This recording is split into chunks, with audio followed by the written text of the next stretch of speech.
Je m'appelle Cyril, j'ai 25 ans, bientôt 26, et j'ai décidé de quitter mon boulot et de quitter ma maison pour déménager à la campagne dans le Tarn.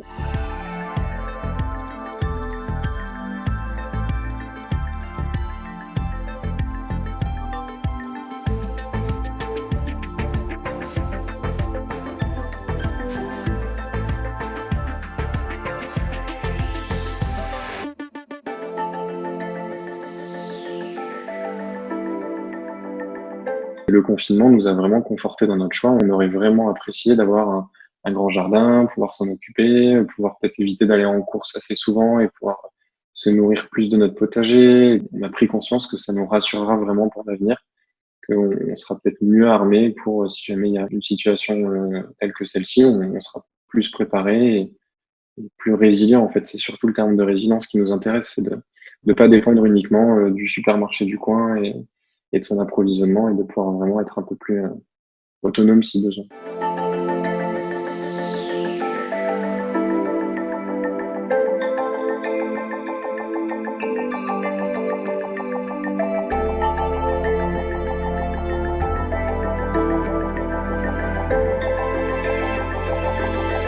On a cette image du hamster qui court dans la roue et qui court toujours plus vite, mais en fait, il court après rien. Et plutôt que de croire en la croissance infinie, de pouvoir acheter toujours plus, des choses toujours plus chères et toujours plus perfectionnées, peut-être qu'il y a un moment où il faut prendre le temps, se poser et se dire qu'on n'a peut-être pas besoin de tout ça. Le vrai bonheur pour nous, il est là, il est dans le fait de fréquenter des gens, de faire des activités, de rigoler, d'avoir des bons moments, de partager avec des personnes.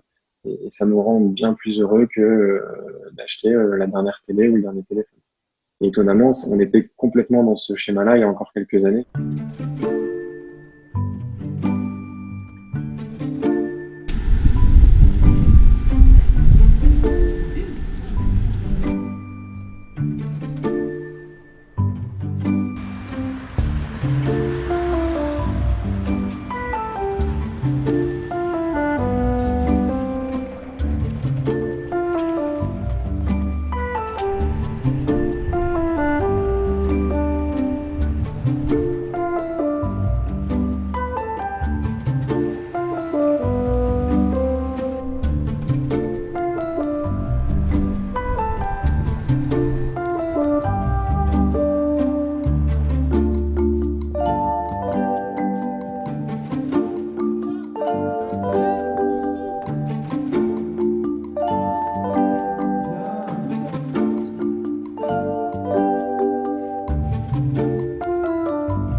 On observe vraiment une nette augmentation des demandes de clients habitant la capitale qui veulent partir à la campagne. On a l'impression qu'il y a vraiment une urgence dans la recherche et on pourrait pour résumer un peu l'exode de Paris. Il y a eu les gilets jaunes, puis ensuite les grèves sur la réforme des retraites. L'année dernière, on a connu aussi un fort épisode de canicule sur le mois de juillet. Et puis le confinement a été un petit peu la dernière goutte d'eau qui a fait que aujourd'hui, le discours, c'est celui-là. Je veux un petit peu arrêter de subir les événements qui se passent à la capitale, à Paris.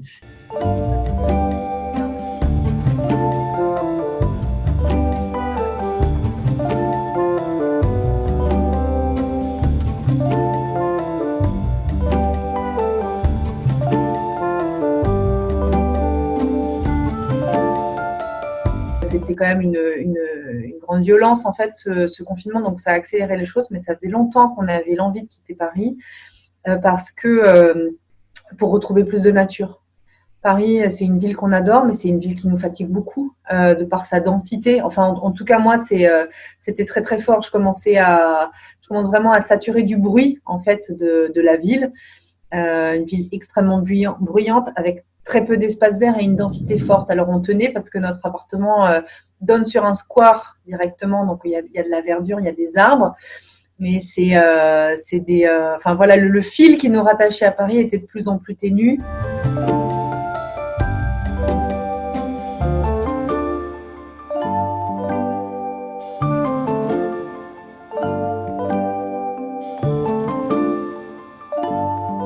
Au niveau du boulot, moi je quitte mon job et je me mets en congé parental, donc ça va être une grosse rupture pour moi. L'idée, ça va être d'en retrouver dès lors que j'aurai passé mon permis, ce qui va être indispensable et très très très urgent vu l'endroit où on s'installe. Mon conjoint garde son boulot actuel. Il se dit que le plus raisonnable, c'est de garder l'emploi avec la force salariale qu'il a, tout ça. Donc, il va faire du télétravail. Il l'avait négocié un peu avant le confinement parce qu'il avait commencé à en parler. Donc, il aura 2 jours de télétravail par semaine.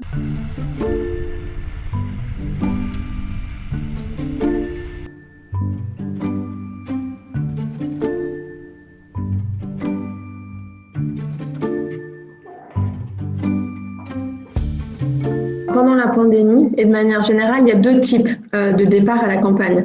Il y a le départ à la campagne des plus riches, des catégories aisées, des cadres supérieurs, qui est un départ temporaire, souvent pour une résidence secondaire. Et cette campagne, elle est appréciée uniquement parce qu'elle est temporaire. Ça veut dire qu'on peut développer un potager, etc., faire du yoga en plein air, aimer ça, mais la sociabilité parisienne, les réseaux et le logement qui est très confortable à Paris leur manquent. Mais il y a un autre type de départ à la campagne, effectivement, qui est le fait de catégories plus précaires, des classes moyennes et supérieures, des personnes qui n'ont pas de statut ou de revenu stable, qui n'ont pas de résidence secondaire, qui sont mal logées à Paris et qui ont besoin, qui ont envie de partir à la campagne, cette fois pour un mode de vie alternatif. Ils ont un rapport à l'écologie politique beaucoup plus fréquent, bien sûr, et souvent, ils veulent s'insérer effectivement dans les circuits courts, voire parfois remettre en question des choix professionnels, des orientations. Cette catégorie, on la mesure encore pas très bien, mais c'est celle qui est porteuse effectivement de l'écologie politique et souvent de la décroissance aussi en France. C'est important.